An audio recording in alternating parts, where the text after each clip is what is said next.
Dear students, this video is on steps for effective presentation. As we all know, presentation is very much important in a student life, also in a professional life. In student life, when you want to convey about your project, then presentation is the most effective method used. Similarly, in your professional life, presentation is part and parcel of your daily routine. So in this video, let us understand what are those effective steps which we can follow to make a presentation effective. The first step is aim of the presentation. Every presentation should have a specific purpose in it. The purpose may be either to persuade or to inform or to instruct or to report or to entertain the audience. It is very much essential that the choice of words, formulation of statements have to be so simple and precise, and it should focus the purpose clearly. And if you are clear with the purpose, it will be easy for you to make the audience understand about it. So the next step is target audience, where you have to collect the information about your audience, who are going to be your audience, and the number of audience who are going to attend your presentation, their age group, the gender distribution, their knowledge level, and their expectation level, and also their attitude. So these are the information which you have to gather before you present in front of your audience. Next is collection of data. After finalizing the purpose and analyzing the audience, the next step is you have to collect the data which is important for your presentation.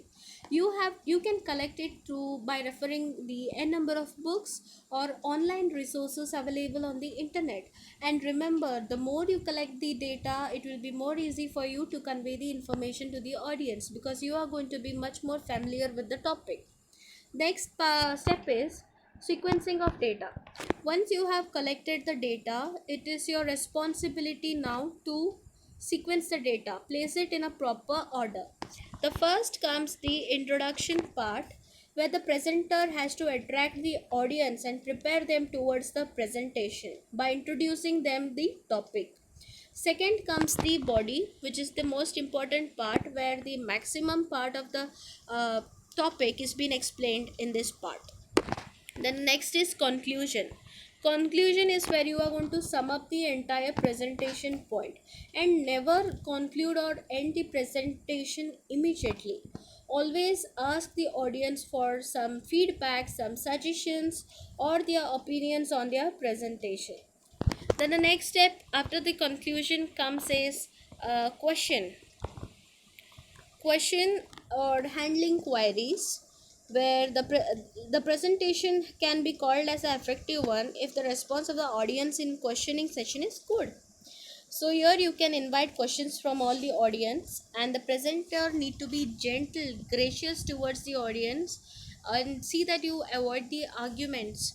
Repeat the questions if needed, anticipate questions, and answer the entire audience and make them understand more clear about the topic. Then the last step is audio visual aids.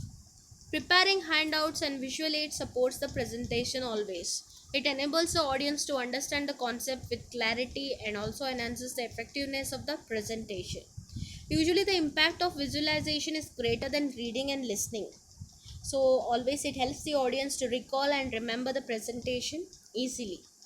So, these are the few essential steps which you can keep in your mind while making a presentation. So I hope you all are clear with this. Till then, have a nice day. See you all in the next video. Thank you.